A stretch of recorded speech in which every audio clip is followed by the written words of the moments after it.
meus amigos, olá você, agrojovem, que está aqui acompanhando mais um episódio que sempre conversamos aqui sobre gestão, sucessão, liderança, inovação, tecnologia, sustentabilidade. É aquilo que você que está querendo aprender o novo agronegócio, muito mais digitalizado, muito mais voltado ao negócio mesmo, rural, né? E que quer levar isso para suas famílias, seja você que é pai de jovens, seja você que está aprendendo, independente da idade, a juventude é um estado de espírito. E hoje nós vamos fazer um episódio muito legal. Vamos contar boas histórias de pessoas que viajaram para fora do país, que trouxeram suas experiências para cá, como que eles fizeram isso e como que eles aplicaram isso nos seus negócios e vem ajudando o produtor rural.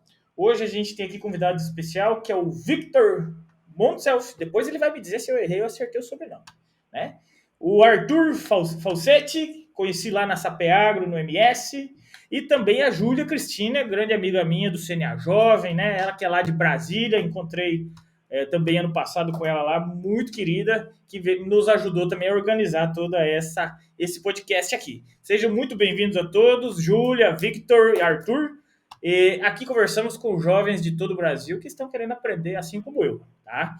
Então, eu queria entender um pouquinho de vocês vão se apresentando, vão contando as suas histórias, mas vou talvez começar aqui pelo Arthur, né? Porque o Arthur eu conheci já primeiro, a gente visitou essa Peagro lá em Maracaju, é um exemplo de gestão, a fazenda, é uma fazenda diversificada, e talvez ele pode contar para nós qual que é a vantagem de diversificar. Te digo isso, né, Arthur? Porque às vezes a gente conversa com um produtor ou outro aqui na região, fala assim, mas por que você não coloca uns aviários e tal? E fala, não, isso é só para se incomodar. Então, assim, existe muito ainda essa crença, né, que de se incomodar com o funcionário, entre outras coisas, mas eu queria ouvir de você como que você vem trabalhando, no que você vem fazendo, ainda está na Sapeagro, não está na Sapeagro, formação, conta um pouco para nós, seja bem-vindo ao AgroJovem. Valeu, Lucas. Obrigado. Boa noite, Júlia, Vitor. Bom, vamos lá. Como é que eu começo? Eu sou um cara que não veio do agro, né? Eu não tenho background no agro. Meu primeiro assim, contato de fato com o agro foi na universidade. Fui estudar em Viçosa, fiz gestão de agronegócio lá. E, bom, a partir do momento que você está lá em Viçosa, você não tem muito para onde correr, né? Você vai mexer com agro, né? Ainda mais fazendo um curso de agronegócio, ou o negócio é desistir mesmo e mexer com outra coisa. E eu tenho toda a minha formação nessa área de gestão, né? Então, graduação, depois MBA, e aí veio mestrado, agora estou na transição para o doutorado, né? Já olhando um pouco mais desde o mestrado para sustentabilidade, para ESG, né? Focando um pouco mais nessa área de atuação. Estou na Sapeagro há 12 anos, né? Esse ano eu completo aí 12 anos e estou num processo de transição, né? Lá na Sapé. Quando você esteve lá, a gente já tinha iniciado esse processo a gente iniciou aí faz um ano e meio, né? A gente foi buscar, inclusive, parceiro, que é a Agros, que é uma empresa lá do Rio Grande do Sul, para ajudar a gente nessa transição. E eu tenho aí mais 4 meses à frente da diretoria executiva da Sapé e depois passo o cargo lá para o meu amigo Luiz, que está comigo há 9 anos já na Sapé. Então, a minha vida de agro, ela se confunde muito com a Sapé, né? Porque são 12 anos e é onde a gente aprende as coisas mesmo, no campo, né? A botina no campo, não é na universidade, independente se você estudou numa boa universidade, o Brasil tem excelentes universidades, né, focadas em agro, em ciências agrárias, mas lá eu costumo dizer, a turma fica brava comigo às vezes, que lá é bom para ter o diploma para poder fazer uma pós-graduação depois, que é mais ou menos isso, né? Então, eu tenho essa história no agro com a Sapé, né? Em determinado momento eu começo a prestar consultoria também, quando eu, né, já com um pouco mais de experiência, é, junto com 2 sócios, o Eric e o Anderson, a gente funda a Infield em 2015 e começa a atender propriedades rurais, sempre com foco em gestão muito grande, né? O Vitor, inclusive, está aí, é nosso parceiro, a gente já fez muita coisa junto, já trabalhou muito junto na área de gestão. A empresa dele é um dos grandes cases aí que eu tenho para mim, né? De sucessão, de gestão. E a gente também se esbarrou no meio do caminho na Nuffield, né? Então, a gente acabou sendo da mesma turma, né? 2018, né, Vitor? Eu nunca sei direito, 2018, e porque eu, na verdade, tive aí um negócio no meio do caminho e acabei me aproveitando e participei de duas turmas da Nuffield. Então, eu tive essa sorte aí, mas conheci o Vitor lá em 2018 e sempre com esse olhar, né, para diversificação e para gestão, né? Quando eu chego na Sapé, muito novo, eu tinha 21 anos, eu costumo brincar que eu não sabia comer nem de garfo e faca. Era mais ou menos esse o meu nível de domínio do agro. Mas chego numa empresa que, apesar de na época muito menor, né, do que é hoje, em termos de área, em termos de faturamento, mas tinha uma cultura muito legal, né? O Eduardo era um cara que, bom, continua sendo, mas já era naquela época um cara muito à frente do tempo dele, né? Quando se pensa em gestão, quando se pensa em agro. E eu tive a sorte de crescer junto com esse negócio e que podia ser um negócio tradicional agro, né, muito focado em produção, muito focado na questão técnica, mas não era. Um negócio que tinha uma cultura de gestão muito grande, uma cultura muito grande de olhar para as pessoas, uma cultura muito grande de olhar para coisas que no agro não são, ainda são paradigmas, né, a serem quebrados. Então, eu cresço no meio dessa história aí, num processo que os americanos muito refinadamente chamam de learning by doing, né, que é rachar a cabeça fazendo trem para aprender mesmo, né? E então eu cresço ali no meio desse ambiente muito focado em gestão. Eu entro como auxiliar administrativo, né? Vou percorrendo algumas posições na empresa, chego ao gerente geral e viro diretor executivo depois, né? Num período aí de 4 anos aí, né? Essa progressão. Então eu estou aí há 6, 7 anos mais ou menos à frente da diretoria executiva, e agora focado nos meus negócios, né? Um foco um pouco maior nos meus negócios, e não só agro agora é minha vez de diversificar, né? Eu que falo muito de diversificação e que olho muito para diversificação, até então 100% da minha atividade era focada no agro, hoje não é mais, então eu estou colocando à prova aí, tem um autor que eu gosto muito, que é o Nassim Taleb, né? E ele fala de colocar a pele em jogo, né? Então, já que eu falo de diversificação, eu estou colocando a pele em jogo, senão a gente vira aquele cara que é teórico, né? Que fala, mas não pratica. Então eu estou praticando a diversificação É isso aí. no meu portfólio, para poder ter cada vez mais credibilidade para falar do tema. É isso aí, tem que aproveitar e diversificar. E qual que é o maior aprendizado seu quando você olha para a diversificação?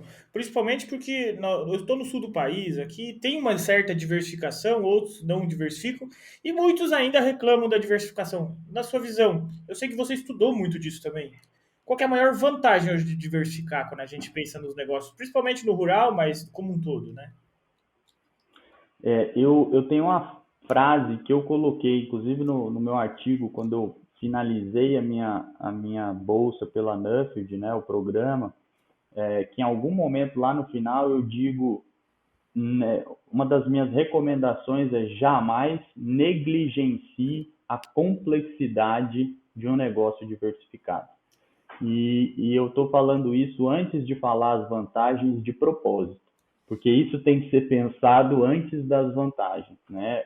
Um negócio diversificado ele é infinitamente mais complexo de se gerir, né? Então, Aham. quando a gente ouve o produtor dizendo que não vou mexer com isso aí não porque dá trabalho, da forma dele ele está identificando isso e está dizendo isso para a gente, né? Então, sem dúvida, a complexidade é o maior desafio, né? E a vantagem é construir um negócio, né? Eu tenho uma linha de trabalho muito focada em nem sempre olhar para a maximização do resultado no limite dela. Eu gosto muito de olhar para a gente como é que nós construímos negócios que são, da perspectiva econômico-financeira, robustos, que são resilientes, né? Então, como é que eu faço o trade-off entre, às vezes, abrir mão de não maximizar o resultado no limite, mas estar pronto para eventuais movimentos do mercado e nunca quebrar? Então, eu acho que a diversificação ajuda nesse trade-off. É proteção. Diversificação é proteção. Diversificação é o seguro natural que nós podemos fazer no nosso negócio quando a gente decide o que e como a gente vai fazer. É um seguro não contratado, ele está presente, né, na formação do teu negócio quando você opta por diversificar. Mas ele vem com desafio de gestão, ele vem com complexidade Legal. de gestão e é preciso estar pronto para isso.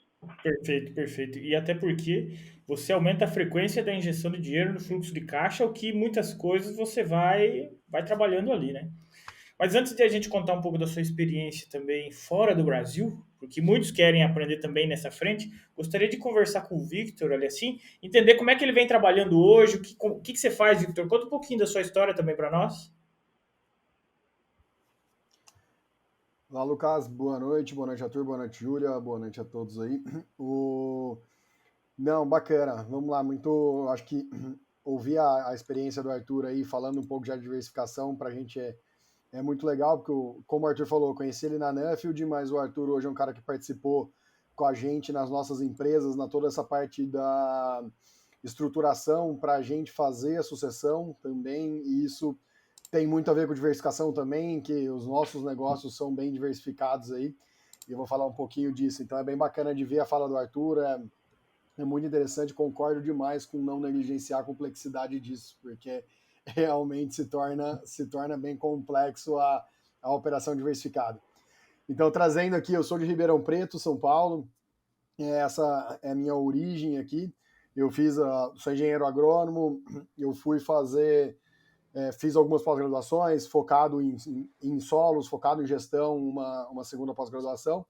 Morei na Itália um tempo, então fiquei um tempo fora do Brasil fazendo um mestrado em cafeicultura.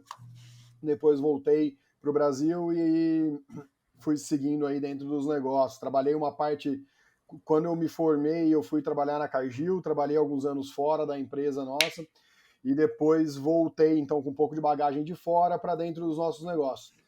Há 10 anos, então, eu estou de volta dentro dos negócios nossos, que basicamente o negócio principal nosso é a Ribersolo, Laboratório de Análise Agrícola. Então, é um laboratório de análise agrícola que meus pais fundaram. A gente foi um dos primeiros laboratórios privados do Brasil. Então, a gente começou com análise de solo na época, fomos para tecido vegetal, entramos em toda. Hoje a gente vem entrando toda a parte dos fertilizantes como um todo, nematóides, toda a parte de alimentação animal, água para irrigação. Então, enfim, a gente tem 43 anos aí já de história da Ribersolo e atua no Brasil inteiro. Então, a gente acaba sendo a nossa base em Ribeirão Preto, que é onde eu fico mais tempo hoje, só que a gente atua com clientes do Brasil inteiro. Então, acabo tendo contato com o agro no Brasil todo, pela Ribersolo.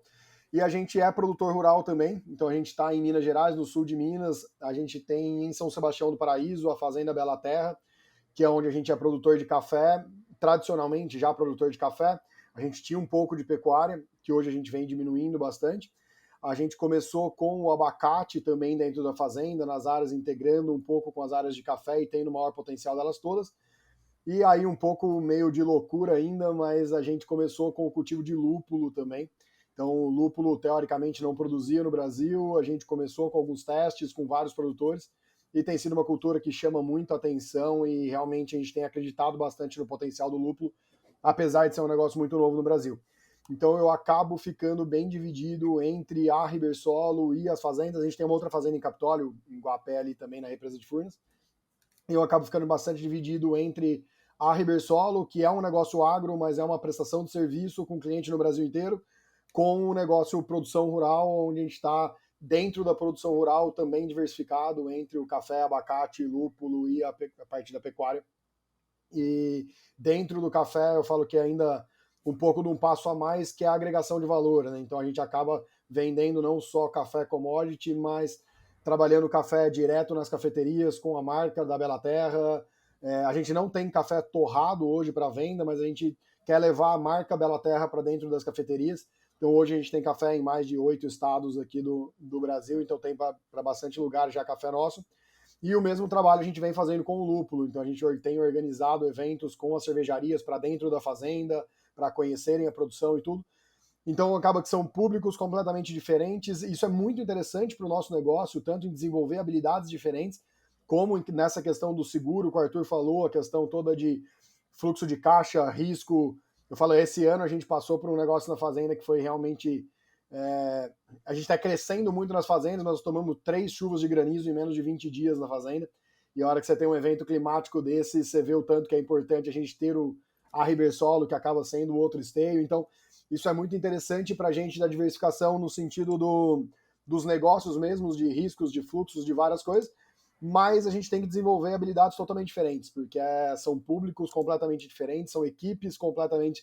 Hoje na Ribersolo a gente tem uma equipe de mais de 50 pessoas dentro do laboratório, com um perfil totalmente diferente do que a gente tem dentro da fazenda, que é totalmente diferente do cervejeiro, que é o nosso público final no lúpulo, que é totalmente diferente da cafeteria, que compra café especial. Então, acho que assim, são mundos muito distintos, mas que se complementam também de uma maneira muito legal. Não, e aí eu fico bacana. distribuído nesse meio. O legal que eu peguei agora, de você conversando ali assim, o Arthur falou um pouco da diversificação.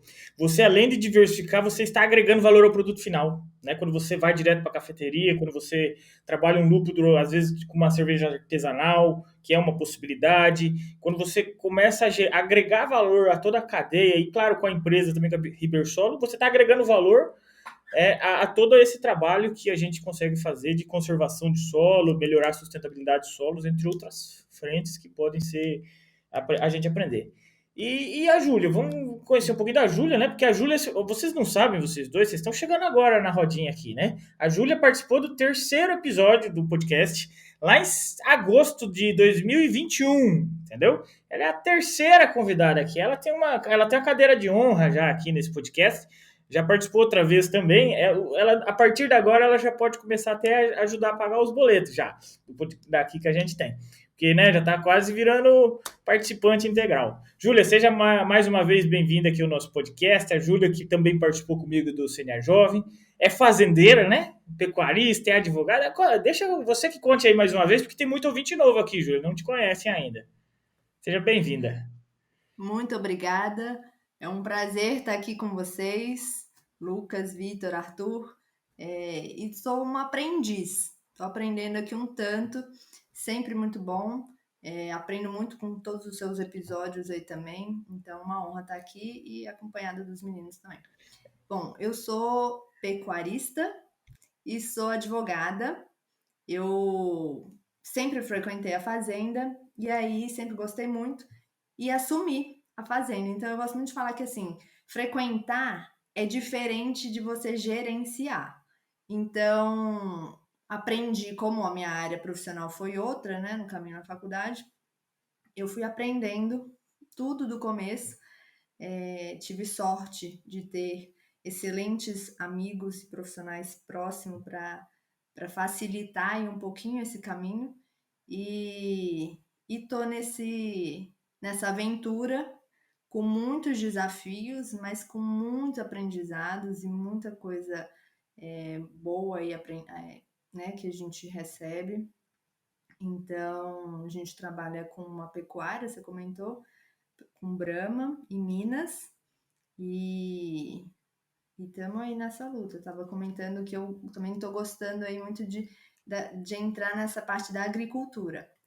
E hoje eu também trabalho com a Nuffield. A gente vai... Os meninos participaram aí no programa e vão contar um pouquinho. O nosso ouvinte já está curioso já, porque o Arthur falou um pouquinho da Nuffield. O Victor falou um pouquinho. Você comentou e os caras estão querendo saber, tá, mas o que é isso daí, né? Calma, gente, sem dar spoiler, nós já vamos explicar para vocês. E eu quero contar um detalhe para você que está ouvindo aqui. Os 3 que estão aqui hoje, eles gerenciam as fazendas onde eles estão puxando à frente, tudo à distância, tá? Você está reclamando que não tem tempo, às vezes, para dar uma olhada nos números ou para fazer uma gestão, porque eu sei que você está ouvindo e você tem essa desculpa, eu não tenho tempo. Na verdade, é que você não priorizou, né? O Arthur pode explicar para nós, mas o Arthur, a fazenda Sapé é em Maracaju, ele está em Bonito hoje. O Victor vai saber onde é que ele está, se está no Brasil, mas tem vários pontos que ele trabalha. A Júlia, se eu não me engano, está em Brasília hoje e mora em Brasília, mas a fazenda é em Minas, tá? Então, assim, para você que está ouvindo, olha como é que é para quem quer fazer acontecer, né? Então, conta um pouquinho para nós, como é que vocês conseguem conciliar isso, Arthur? Como é que faz para... Eu sei que você viajou para fora também, depois você pode contar essa experiência para nós. Como é que vocês fazem para gerenciar isso à distância? Porque o nosso produtor, muitas vezes, que está querendo começar... Não é que ele está querendo, ele sabe da importância e ele sabe que precisa. Mas ele tá postergando, tem muita gente postergando, não tem tempo, não prioriza. Como que vocês fazem? Conta para nós um pouquinho. Ô, Lucas, cara, eu acho que são muitos fatores, né? Eu acho que foco é um deles, né? Então, é o que você falou, né? De priorizar. A SAPEB, por natureza, ela sempre desafiou a gente um pouco nisso, porque a gente tem área ali em Maracaju, mas não são áreas contínuas, então são 3 fazendas, né? Já tem um pouco a questão da distância entre elas, e a partir de 2017 a gente expandiu para Rio Brilhante também, que é outro município. Né? E a gente não consegue estar em todo lugar ao mesmo tempo. E eu entendo o produtor quando ele diz que é importante estar lá, e é muito importante estar lá. Né? Assim, tem períodos que não dá para abrir mão de estar lá, e tem situações que não tem como não estar lá. Mas eu acho que com o tempo, né, para mim uma das coisas principais, assim, não é o Arthur que tem capacidade de fazer gestão em determinados momentos à distância.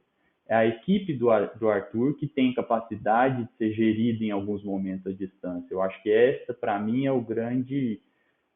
a grande diferença, né? Gestão à distância em determinados momentos, né? Porque não é full time à distância, não pode ser. Eu não acredito nisso para o agro, tá? Eu não acredito em gestão full time à distância, mas eu acredito nisso. A gente poder estar aqui batendo um papo, tá tudo acontecendo o que tem que acontecer, né? Lá na fazenda e a gente conseguir gerenciar isso de certa forma.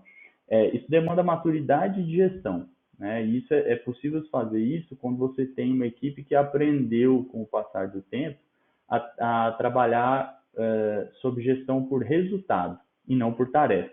Quando sua equipe ainda está num nível de maturidade que você tem que fazer gestão de tarefa, né, que é estabelecer rotina, o que cada um vai fazer, em qual momento do dia, como é que os processos vão funcionar, né? Então, quando você está ali na gestão por tarefa, muito difícil fazer isso à distância. À medida que a equipe ganha maturidade, que você tem cultura, né, organizacional, cultura de gestão dentro da empresa, você começa a fazer gestão por resultado, dá para tirar o pé de vez em quando, dá para fazer sim muita coisa online, e aí é uma questão de estilo mesmo, né? Tem gente que se adapta muito bem, tem gente que não se adapta tanto, mas acho que tem um caminho aí e os negócios acho que estão indo para esse lado, né? Principalmente novas gerações chegando. Eu e o Vitor aqui, a gente já é velho já, a gente já não é nova geração, né? Nós estamos falando da meninada aí de 20 anos que está chegando e que cada vez mais, ou os negócios, né, ou as gerações anteriores vão aprender a se adaptar a isso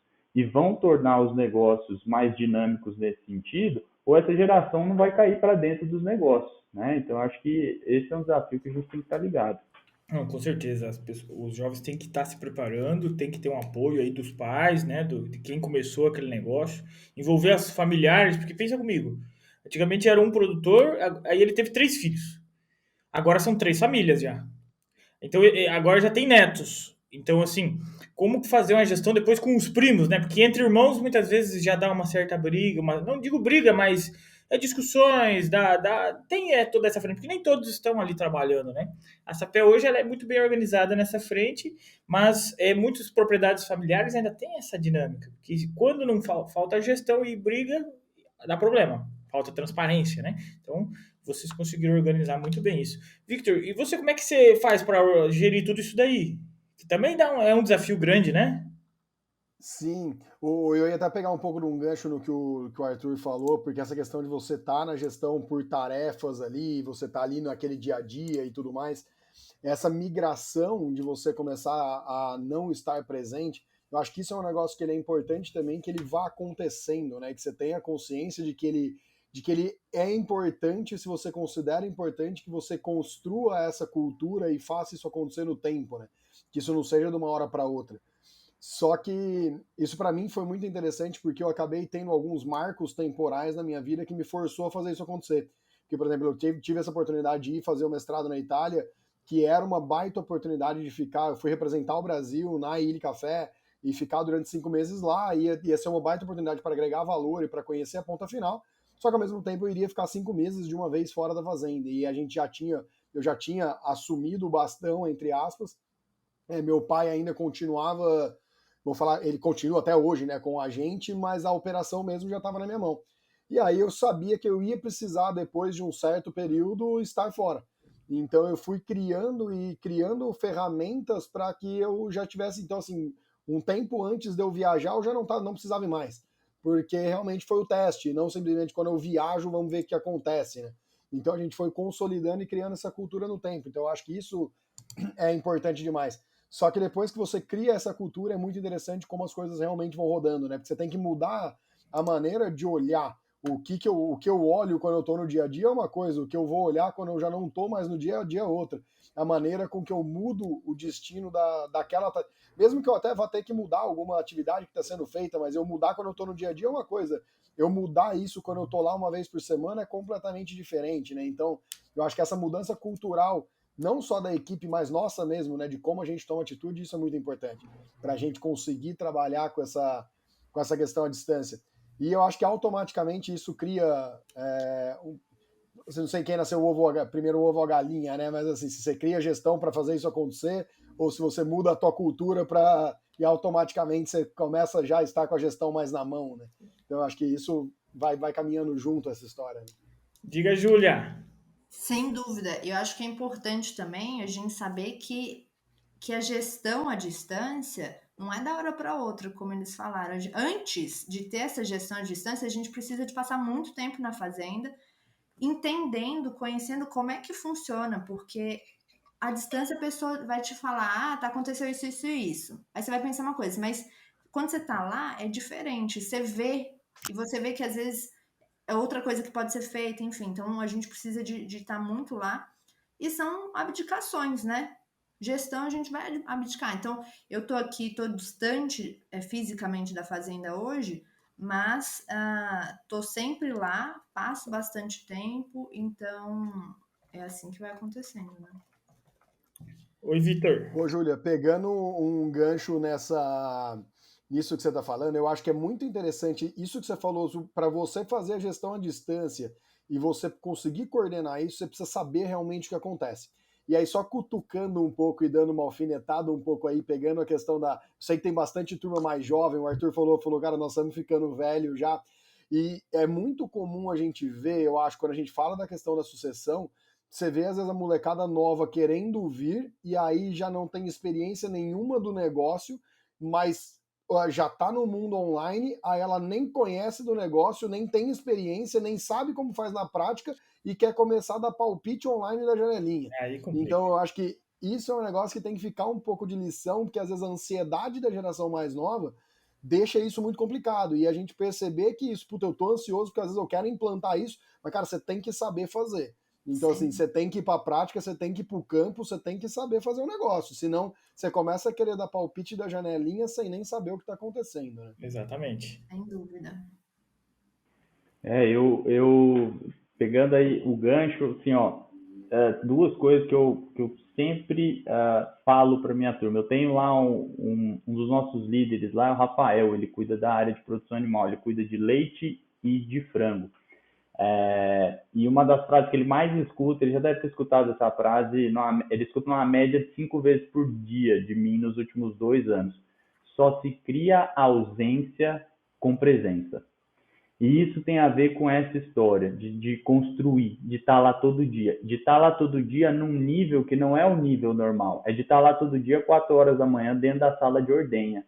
Para ter propriedade para falar das coisas. Para ter propriedade. Porque o exercício de estar à distância, ele é um exercício de quem está aqui entendendo e conhecendo a atividade, sabendo tudo, né, de tudo aquilo que ela é formada, para poder fazer gestão à distância. Porque senão a gente começa a ser aquele cara que é o fazendeiro de final de semana, né? Que é o cara que vai lá no fim de semana, fala meia dúzia de coisas, ó, tá tudo errado, isso aqui, mas não tá sabendo o que está acontecendo, né? E isso que o Vitor falou, para mim, é fundamental. Eu acho super legal fazer benchmarking, né? Acho super legal ir conhecer e ver as fazendas e a gente trocar essa ideia. A questão para mim do benchmarking que a gente tem que sempre tomar cuidado é que a gente está vendo o produto final. E para chegar no produto final, tem um processo que a gente não percorreu com quem está ali, né? Então, assim, é igual eu querer chegar hoje aqui pro Lucas e falar assim, putz, cara, vou fazer um podcast. Aí o Lucas sentou ali, ele tem um estúdio, ele tem um software aqui que agora eu vi que ele usa e tal, eu vou fazer esse negócio. Não, peraí, cara. Eu falo pra minha turma, calma aí, nego, velho, não é assim, né? São 15 anos, não são 15 dias, né? E então o pessoal olha o produto final e diz, eu vou fazer isso, mas esquece que esse cara que está fazendo isso, ele ficou 10, 15, 20 anos fazendo outra coisa. E eu vejo esse pessoal mais novo, e aí eu não estou fazendo não é uma crítica às novas gerações, né? Mas é uma observação, porque eu acho que eles têm que ter autocrítica em relação a isso, que não dá para olhar o cara de 40, 50, 60 anos, né, que eu estou sucedendo, e que ficou ali fazendo isso a vida inteira, e achar que sem passar pelo que ele passou, eu vou chegar ali, sentar na janelinha, tocar do meu jeito e tudo vai dar certo, né? Então, a gente que é mais novo, precisa se dispor a passar pelas coisas. Não, Ter exatamente. humildade, né? E isso, Humildade para entender. aprender com a história, né? De quem já fez acontecer, por mais das dificuldades, eram outros tempos, mas a história daquilo lá é o que cria esses laços e mantém.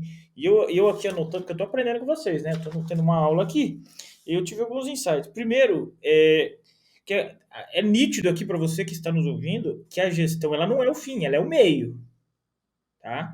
A gestão ela é o meio para conseguir ficar à distância, conseguir viajar o mundo, conseguir tocar isso de outro lugar. E essa presença que o Arthur falou serve para você pegar isso na prática, mas acima de tudo exercer a sua liderança, mostrando para os colaboradores, para os seus liderados, confiança, credibilidade, mostrar que você entende daquilo.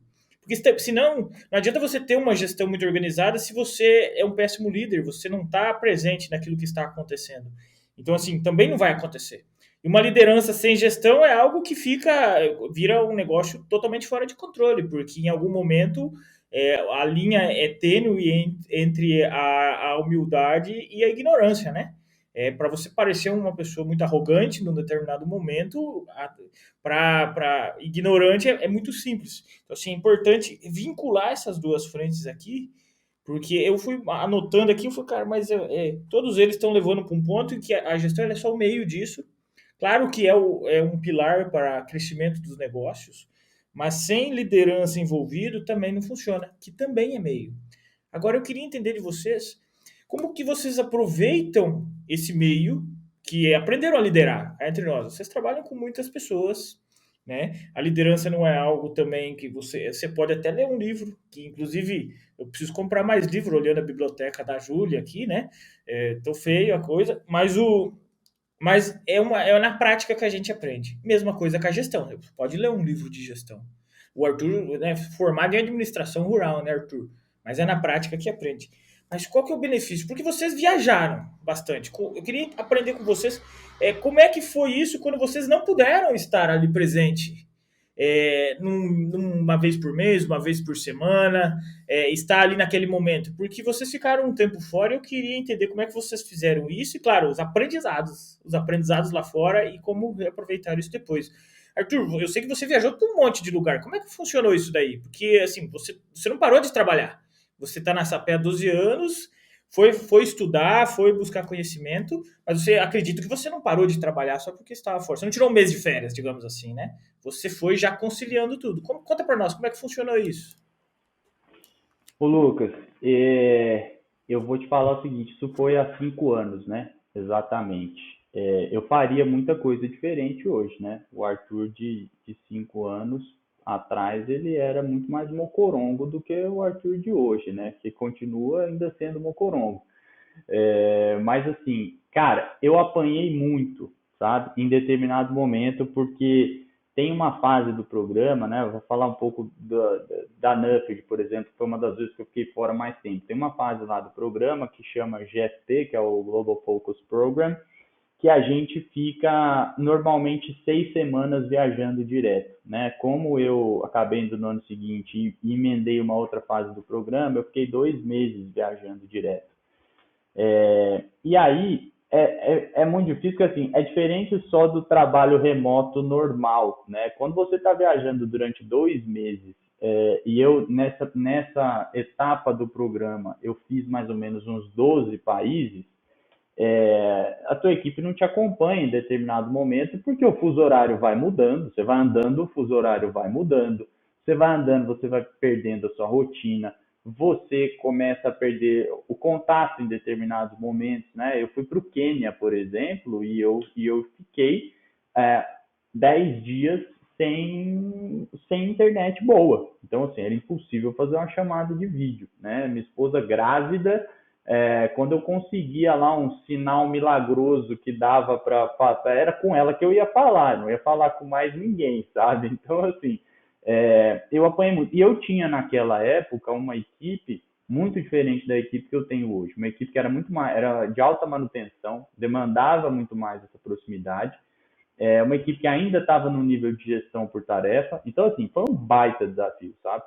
Aquele ali foi um dos maiores momentos para mim de crescimento pessoal, de começar a aprender a lidar de verdade com essa história do remoto, mas também de valorizar a importância do presencial, né? Então ali tem um negócio meio paradoxal ali, mas que é um pouco disso, assim, de você estar de repente em determinado lugar e ter um baita problema que você saberia facilmente lidar se você estivesse na fazenda. O que você faria, como você faria, só que você não está, e aí? Né? E aí você começa a construir, quer dizer, quem que é a pessoa referência para tratar aquele problema, qual é a forma de tratar aquele problema, como orientar quem vai tratar aquele problema, né? Então, assim, mas eu confesso, cara, que eu mais apanhei do que me saí bem, sabe? E acho que para mim foi muito mais aprendizado do que reafirmar naquela época que é tranquilo fazer remoto. Não sei o Vitor como é que foi, mas eu apanhei. Aí, ó. Será que foi mais fácil para você, Victor? Cara, não é fácil de jeito nenhum. Porque muita coisa. Eu acho que eu consegui me desvincular um pouco da operação antes, então eu apanhei com algumas. Como eu já estava, acho que um pouco da diferença aí que eu tinha com o Arthur estava já mais dentro da fazenda lá mesmo. A gente que eu acabo que eu já tinha um pouco mais de viagem, né? Então mesmo na Ribersolo, por ter essa parte comercial, então eu já viajava mais e tudo e acaba que já ficava entre a Ribersolo e a fazenda, então eu acho que a gente sempre, na verdade, acabou fazendo um pouco a distância, porque os negócios nossos são muito desconectados, né? Então, acho que isso era um pouco mais fácil. Eu nunca, na verdade, assim, eu praticamente nunca tive a experiência de estar na fazenda todos os dias durante um ano inteiro. Então, assim, tem períodos, que nem o Arthur falou, períodos de pico e tudo, que a gente acaba ficando mais, mas não nesse negócio de morar lá dentro mesmo. Então, acho que isso acabou sendo um pouco mais fácil pra gente, e eu já vinha com uma bagagem, na verdade, como meus pais que fundaram a Ribersolo e eles que compraram a fazenda, meu pai e minha mãe começaram do nada, né? Então eles que vieram isso, eu fui criado junto com meu pai e ele sempre tocando um pouco a distância também. Então eu acho que isso já era um pouco mais cultural pra gente, por isso que pode ter sido um sofrimento um pouco menor aí do que o Arthur. Mas uma coisa que foi muito interessante para mim nas experiências na Nuffield foi um pouco da história do realmente se desconectar, porque a gente tem uma coisa também hoje que acontece muito, que a gente acaba fazendo tudo ao mesmo tempo o tempo todo. E a gente precisa conseguir se policiar também para saber o que nós estamos fazendo agora, porque senão você acaba perdendo também esse foco. Então, do saber falar, não, eu estou aqui dentro da Ribersolo e eu estou focado aqui em ter esse contato com o meu cliente ou com a minha equipe aqui, e no outro momento, então eu me desligo do outro negócio. Acho que se a gente conseguir também ter esse liga e desliga nosso, porque senão no fim das contas você acaba fazendo tudo ao mesmo tempo e não faz nenhum deles, né? E então esse poder também nas viagens, ser obrigado a se desconectar, foi interessante também para treinar um pouco disso, dessa questão de saber aonde eu tô naquele momento, né? Legal, legal. E quando vocês foram viajar lá fora, e eu queria ver até se depois a Júlia também não tá com esses planos aí, né? Ou eu não sei das histórias ainda. Mas ela já vai contar para nós como que funciona também a Nuffield, mas eu queria ver ainda com vocês que tiveram essas experiências. Vocês viram provavelmente a agricultura lá fora também.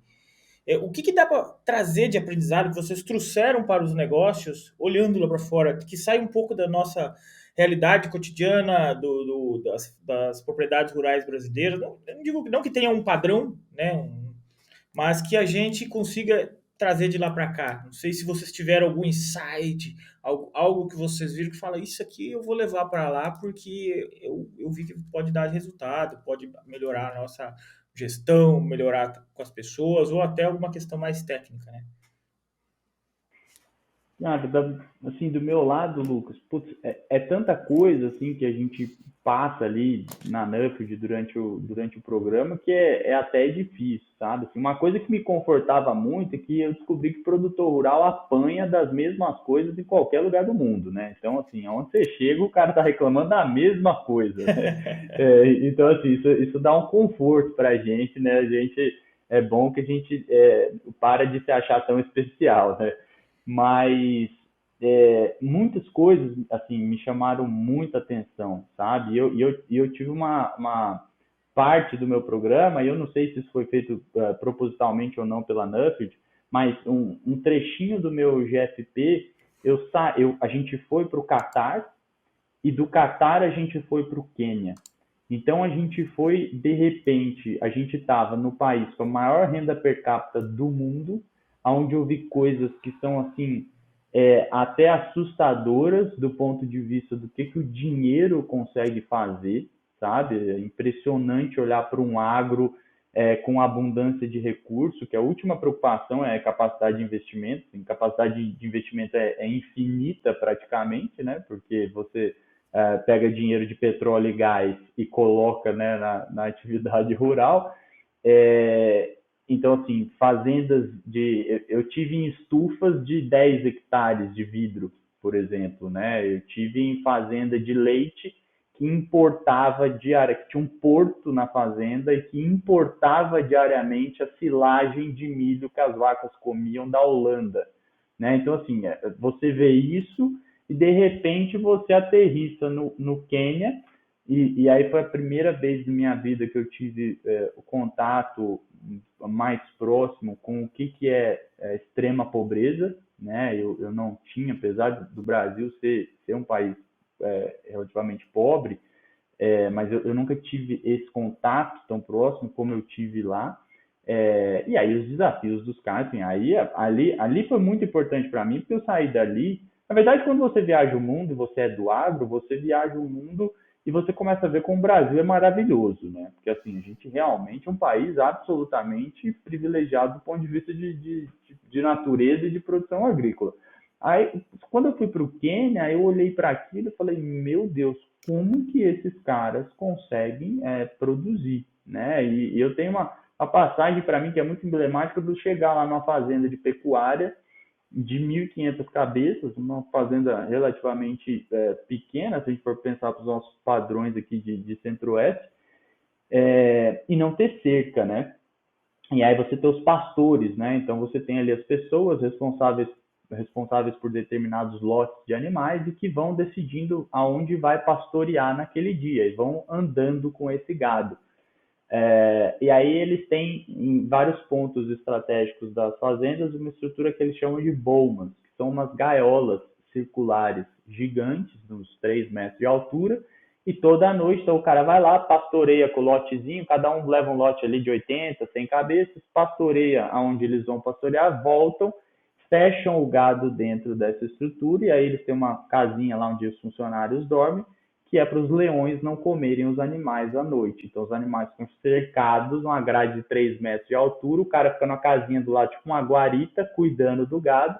E aí, cara, assim, imagens impressionantes do que é o cara passar a noite inteira tenso, de pé numa guarita, com 4 leões do lado de fora da gaiola, esperando para pular e tentar pegar um bezerro, sabe? Então, assim, e você não ter cerca na fazenda, porque a população entra nas fazendas, desmancha a cerca e rouba a madeira para fazer fogo, quer dizer, para usar como energia, como necessidade básica. Então você não tem cerca, você não encontra uma fazenda com cerca, sabe?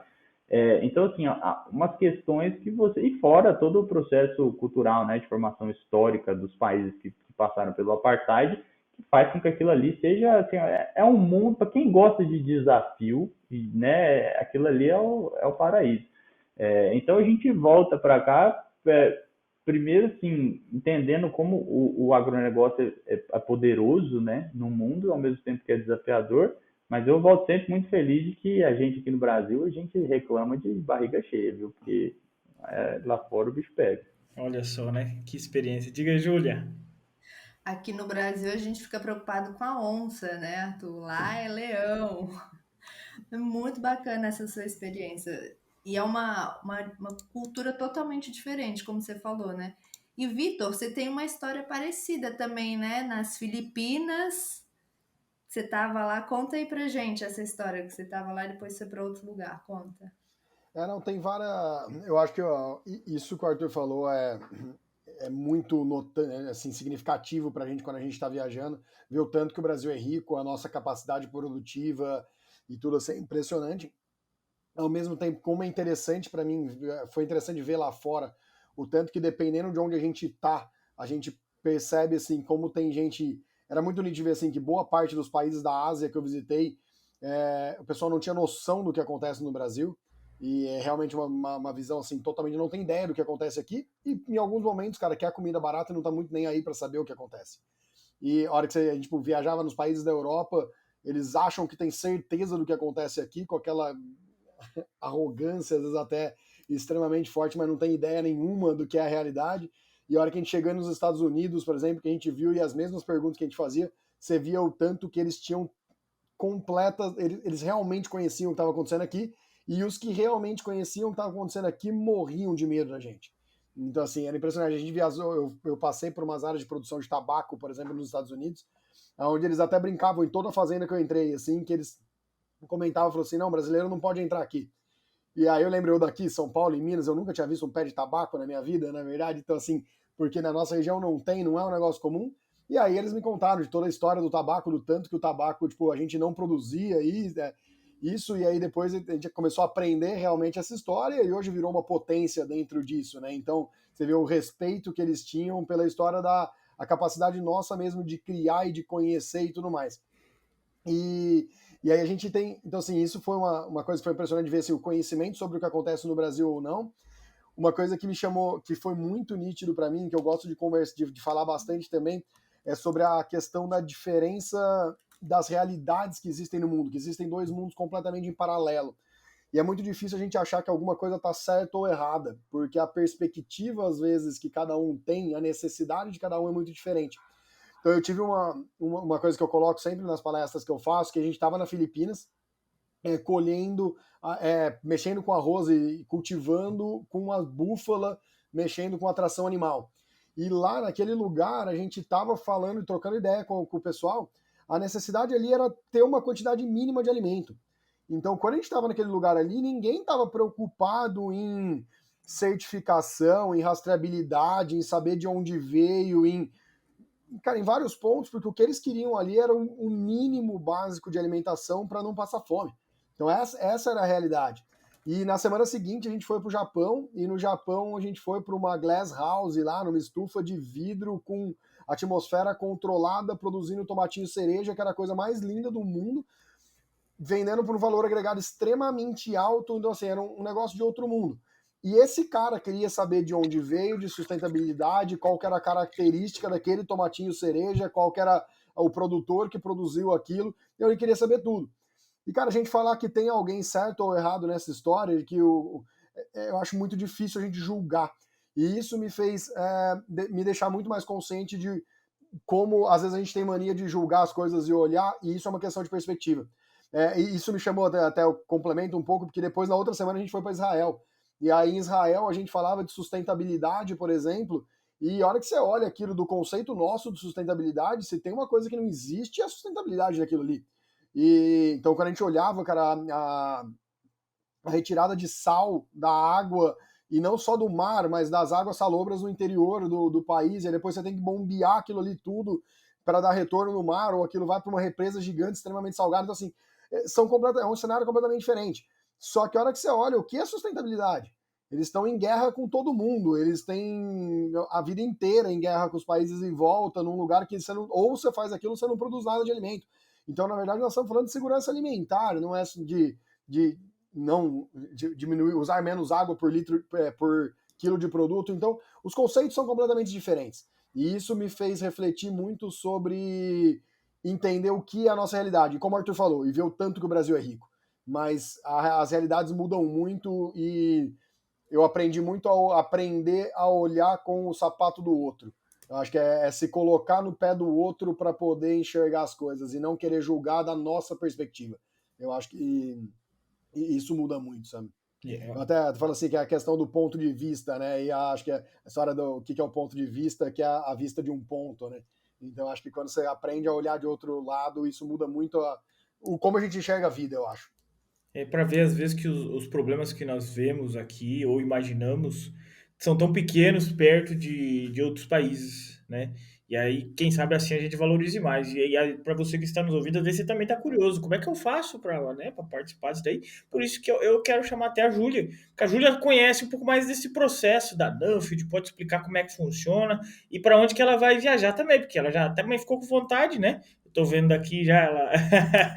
Júlia, explica para nós da onde que esses meninos tirou a Nuffield para começar a viajar e aprender tudo isso daí, né? Porque muitos estão querendo, muitos são jovens, estão na faculdade, são produtores já, mas que querem buscar experiências e aprender também dessa maneira, essa riqueza de aprendizado e conhecimento que eles buscaram.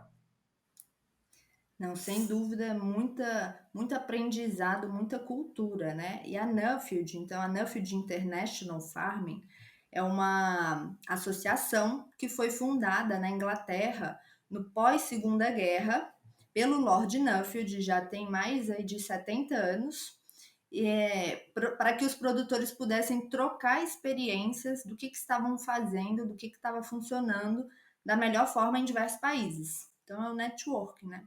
E desde então ela vem crescendo e se tornou uma grande rede de networking internacional, alinhada aí a conceitos vanguardistas de desenvolvimento sustentável, focada na capacitação dos líderes. O principal da Nuffield são as pessoas, o desenvolvimento das pessoas e, consequentemente, o desenvolvimento do setor. Então, quem participa da rede Nuffield tem um acesso aí a um capital intelectual de altíssimo nível, com grande potencial de conversão em negócios. Então, os meninos contaram as experiências visitando produtores, mas também visitam empresários e negócios grandes, bancos, né, de países. E todo ano a Nuffield ela abre inscrições para participação nesse programa, que é a experiência que eles compartilharam, que é o Programa de Pesquisa no Agronegócio. Então, se às vezes você já tem um tema que você gosta e que você quer pesquisar, é a oportunidade para você pesquisar em âmbito internacional. Então, ver o que está acontecendo, o que você consegue, às vezes, trazer para o seu negócio e adequar à realidade da sua empresa, né? Que legal. É um curso, um programa que, ao longo de 2 anos, você visita países, tem as suas partes, tem o Global Focus Program, que eles falaram, que você visita diversos países num período de tempo. Tem a conferência, que é o CSI, é o encontro quem participa desse programa se chama, é denominado Scholar. E aí o CSI é o encontro de todos os escolas do ano de todos os países em um país determinado. Então eles encontram a reunião, todo mundo se conhece, trocam oportunidades, tem várias palestras, enfim, várias coisas. E depois você segue na sua viagem individual com foco naquele seu tema, né? Então, é aí muito network, muito aprendizado. E vai para E quais países hoje? Só para. Desculpa te cortar, mas qualquer país, como é que funciona hoje nessa questão? o networking está aí presente em diversos, acho que eu acredito até que mais de 100 países. Legal. Mas pode ser, por exemplo, Canadá, Austrália, Irlanda, Nova Zelândia, o Quênia, que o Arthur contou, Israel, enfim, são vários. Aqui na América do Sul também tem os países, Argentina. E às vezes também, por exemplo, quem quiser fazer parte, e aí tem pessoas em outros países, né, que não necessariamente existe uma Nuffield lá naquele país, mas o networking também está lá, então alcança isso também. E quem quiser fazer parte, né, às vezes não estava planejando, vou viajar porque demanda um tempo, também tem a possibilidade de se tornar membro da Nuffield, que também tem acesso a esse networking, a essas pessoas, né, aprendizado, são empresários, acadêmicos, são produtores aí, e basta visitar o nosso site, que é nuffield.com.br. Então, você se torna membro e acompanha aí tudo, vai aprendendo junto também. Show, hein? Então, eu acho legal complementar que assim tem dois grandes caminhos, né, para participar do programa. No caso do Vitor e eu, a gente lá no nosso ano, a gente foi financiado, né, por empresas, então a gente recebeu essa bolsa. Então você tem que conseguir cavar essa oportunidade, né, aí. E tem o caminho também de você, né, que quer participar do programa, ou a sua empresa, né, de proporcionarem o financiamento para que isso aconteça, né. Lógico que tem que passar por todo o processo seletivo, principalmente porque o que a Júlia falou, a Nuffield é sobre pessoas, e partindo desse princípio, ela cobra um alinhamento de valores muito grande, então, assim, precisa passar pelo processo seletivo, precisam, né, ser garantidas algumas etapas desse processo, mas é uma oportunidade muito legal, que eu fico vendo, assim, se eu não tivesse tido a oportunidade de conseguir a bolsa na época, eu hoje financiaria a minha participação no programa, né, a empresa que eu trabalho. Por quê? Porque uma coisa é você pegar lá uma grana e falar, vou viajar e vou conhecer produtor rural. Outra coisa é você ter uma rede global de networking, que como a Júlia disse, não é só fazenda. A gente falou muito de fazenda porque a gente é do mato, então a gente foca nisso, né? Mas assim, a gente foi recebido por diplomata, a gente foi recebido por gente do governo dos países que a gente foi. A gente teve indústria, eu visitei muita indústria durante o meu GFP, então assim, a gente teve associação de produtor, muita associação de produtor, então assim, é uma coisa bem, é cadeia, é agronegócio, né? De uma ponta na outra.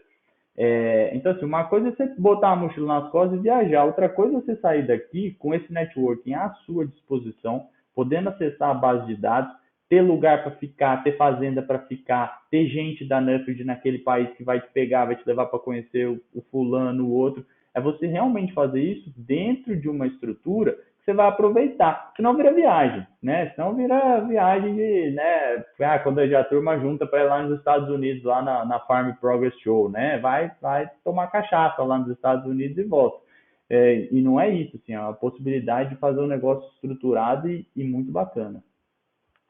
Legal. É isso que você falou, não é uma viagem a passeio, né? É uma pesquisa. Você está fazendo uma pesquisa e está em contato com todas essas pessoas também. Show. E é muito interessante nisso que o Arthur falou, porque abre realmente muita porta. E teve, nas viagens da Nuffield, eu acho que tiveram duas coisas que me chamaram muito a atenção e que eu acho que muda completamente dessa história de você falar assim, não, mas eu vou pegar essa grana e vou viajar, e vou visitar, e vou focado no meu tema, por exemplo, e eu acho que isso muda completamente a experiência. Duas coisas que me chamaram muito a atenção.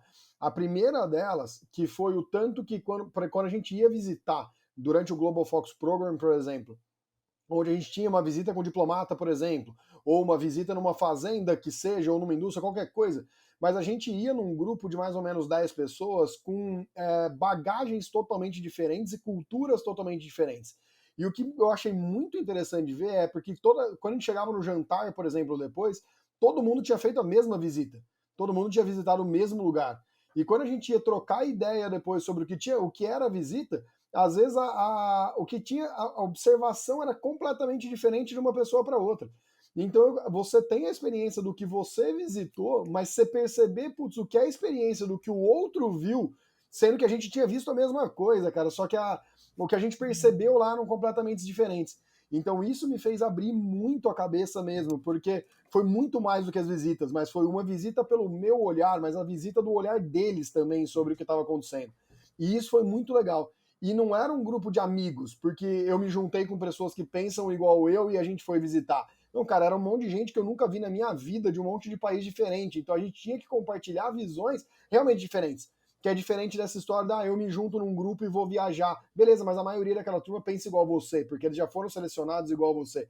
Então eu acho que isso foi uma coisa fantástica, que para mim da Nuffield é completamente diferente de tudo que eu já podia ter passado.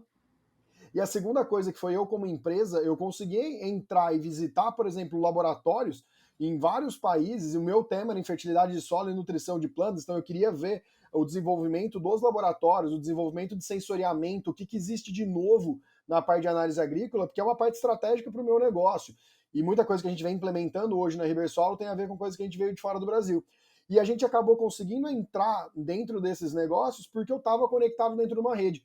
Eu acho que dificilmente, se eu fosse como Ribersolo, bater na porta do maior laboratório dos Estados Unidos e falar, cara, eu sou um laboratório do Brasil, queria te visitar, eu acho que eu com certeza seria recebido muito diferente do que quando eu entrei lá e falei, cara, eu faço parte de uma rede, trouxe toda a bagagem da Nuffield, entrei lá dentro do laboratório como Nuffield como um todo. E eu também estava lá como Ribersolo, mas eu fazia parte de uma rede muito maior.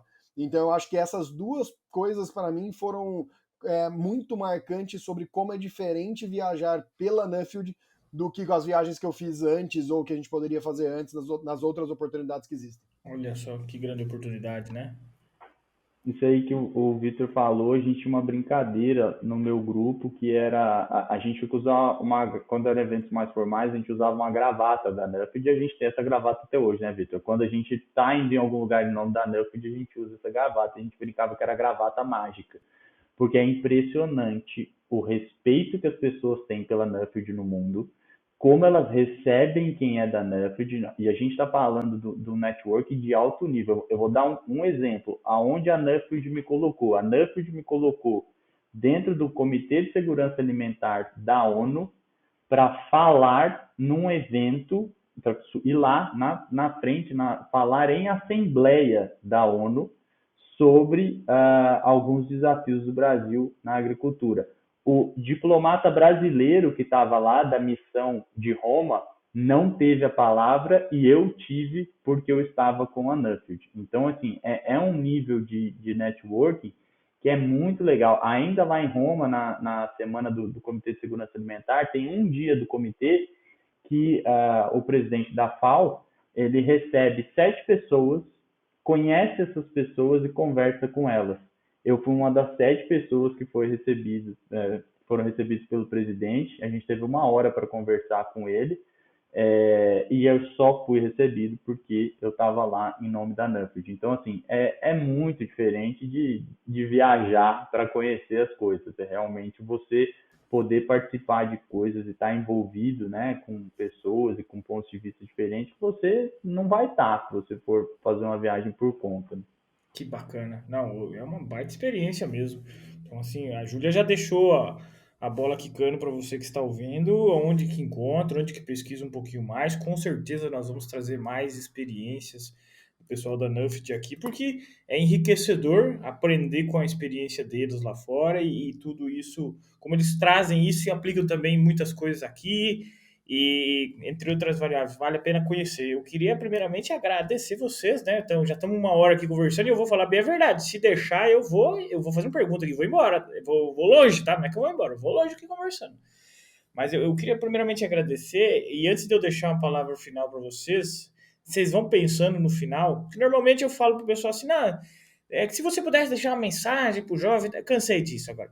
Eu tô vendo vocês com essas bibliotecas bonitas aí, eu gostaria que vocês recomendassem um livro, e se o Victor não tiver nenhum na mão ali assim, eu deixei a batata quente para ele, né? Mas pra Júlia e pro Arthur tá fácil. Recomende um livro para nossos jovens, tá? E antes de mais nada, queria agradecer vocês e passar a bola para cada um ali assim, fazer a sua despedida e eu vou se deixar, pode ficar à vontade, que daqui a pouco, se embalar mais uma história aí, eu vou fazer outra pergunta já. Fiquem à vontade, Arthur. Pode começar contigo. Ó, Lucas, aí, cara, agora a gente tem um problema, porque eu não dou conta dessa história de recomendar um livro. Eu não consigo, Pode cara. ser, pode ser 3. É extremamente difícil. Eu vou dizer o seguinte: o Vitor falou um negócio para mim que para mim é uma das coisas mais importantes, que é a gente compreender o mundo, né? O Vitor falou disso, essa história de você olhar, entender que às vezes o que para você é prioridade não é para o outro. A gente está aqui discutindo às vezes uma questão que é totalmente superficial para quem está às vezes com uma necessidade básica, né? Então assim, o compreender o mundo é muito importante. Eu acho que eu acho que as novas gerações precisam se empenhar nessa tarefa de compreender o mundo, de compreender a complexidade, né, de como as relações no mundo elas são muito cuidadosas, sabe? Assim, a gente está sempre no limite, né, no mundo de entrar em guerra. A gente está sempre no limite de uma catástrofe. A gente está sempre no limite de uma pandemia. Então, assim, compreender o mundo é muito importante. Cara, eu acho que eu vou no Basicão, que é um livro do Harari, né, do Yuval Noah Harari, que é o Homo Sapiens. Eu acho que para quem quer começar bem ali na ponta do iceberg a compreender o mundo, eu acho que é leitura obrigatória. Olha lá, puxou, tá aí, ó. Pronto, é esse aí. Cheio de anotação, riscado todinho. É muito bom. E aí, puxando, vou puxar, você me deu, eu vou falar só dois, para não me compridar muito, mas aí eu tenho que puxar aqui para o meu lado, eu que trabalho com economia comportamental, então, para mim, o livro para quem quer entender a vida, ele se chama Rápido e Devagar, do Daniel Kahneman. Esse livro também, quem tiver paciência, não é uma leitura leve, é uma leitura um pouquinho pesada, mas vale muito a pena. Legal, legal. É o mesmo autor do Foco, né? Se eu não me engano. Acho que é, né? Putz, ele tem tanto livro, cara, mas ele é o ganhador do Nobel, né, de 2012 e é um baita cara. Esse eu não peguei ainda, mas eu já ouvi um audiobook dele. Mas o Sapiens aí, já que o Arthur recomendou, vale a pena. E tem alguns audiobooks no Spotify, até no YouTube, que tem um narrador muito bom falando. Eu gosto de fazer quando eu vou viajar sozinho, assim, eu coloco o Sapiens ou o Homo Deus, que é o outro livro dele. E como é um narrador que ele fala devagarzinho e dá para ir... Ele tá contando a história, não é aquele narrador travado. Ele vai contando a história e você vai decorando aquilo. É muito bacana, eu recomendo aí para todo mundo, né? Júlia, você que tá mais fácil, enquanto o Victor tá pensando ainda de onde que ele vai tirar um livro agora, porque eu não vi livro na webcam dele aqui, então pode ser que nem tenha, mas eu acredito que tem, sim. A Júlia tem opções ali assim que se ela mexer demais, cai um da prateleira. Olha, primeiro foi muito bacana estar aqui com vocês. Eu queria só voltar um pouquinho. O Arthur falou um ponto muito interessante, que se ele fosse empresa, ele investiria na Nuffield. E sem dúvida, nós temos diversos parceiros aí, empresas grandes aqui do Brasil e internacionais. E nós somos Mocip, o que facilita também por parcerias. Então basta entrar lá no nosso site, tem o contato, tem nosso contato, tem o contato da nossa embaixadora, que é a Célia, que é graças a ela que a gente tem a Nuffield aqui no Brasil hoje, então tem toda essa oportunidade. E também tem o nosso Instagram, que é @NuffieldBrasil. Nuffield escreve Nuffield, né? Nuffield. E livro, realmente é uma delícia. Você está falando aí, eu fiquei aqui pensando, o que eu vou recomendar? Então, eu vou recomendar, seguindo a esteira aí do Arthur de falar mais de um, eu participei recentemente de um programa do Sebrae, muito bacana, o Empretec, e ganhei lá um livro que chama Comece pelo Porquê, do Simon Sinek, que é bem interessante. Tô lendo, então ainda não terminei, mas tô achando bacana. E vou recomendar também 2 livros que eu gosto muito, 2 autores que são brasileiros. É literatura, porque aqui você vê, a gente falou da Nuffield, muito aprendizado, muita cultura diferente, então é importante a gente saber de diversas áreas, não só a nossa área, eu acho. Então eu vou recomendar O Alto da Compadecida, do Ariano Suassuna, que é um livro que é uma delícia de ler, e Capitães da Areia, do Jorge Amado, que eu também gosto muito, e que ele vai passeando com você ali pela Bahia, você vai aprendendo um pouquinho Costa do Cacau, mais especificamente Salvador, mas é muito bacana. Show. Muito bom. Obrigado, Júlia. Beleza. O Lucas, trazendo aqui, cara, livro, eu tenho 2 crianças pequenas em casa agora, então qualquer livro virou caderno de rabisco já, então os poucos que tem estão lá em cima da filmagem, que é só se eles escalarem mesmo. Para segurar a porta agora. Porque realmente não é fácil de ter nada no alcance aqui. Mas na verdade, eu vou acho que, cara, que é bem antigo e tradicional, mas é um livro que eu gostei bastante de ler há bastante tempo já. mas que eu gosto, que é O Monge Executivo. Eu acho que ele é um bem tradicionalzão e bem antigo aí, e às vezes a gente esquece desses por ser bem lá de trás, mas é um livro que eu gosto bastante, acho que uma leitura bem fácil aí, bem leve de fazer, e eu acho que é um livro bacana também.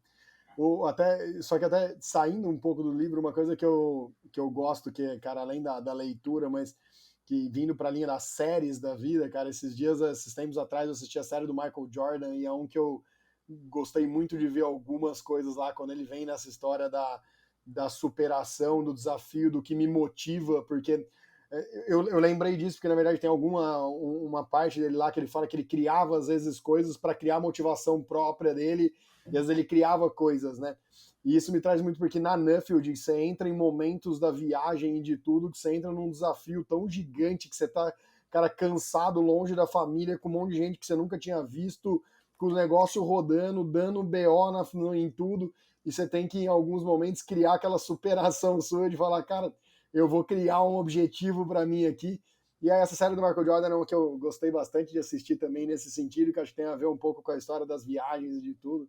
E isso é muito bacana, só para deixar aí não só os livros, mas acho que para a geração nova das séries é uma que eu gostei bastante de assistir. Muito bom, muito bom. Eu queria agradecer mais uma vez vocês. Eu não vou indicar livro aqui. Quem quiser ver o livro, dá uma olhada nos stories, de vez em quando eu posto lá, então é mais fácil, né?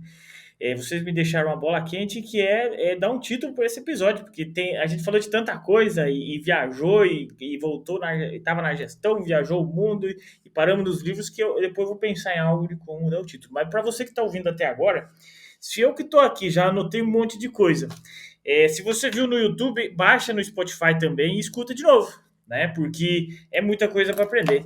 Só mais uma vez agradecer a todos vocês. Espero. A Júlia, agora ela já é quase sócia, né? Tá no terceiro episódio.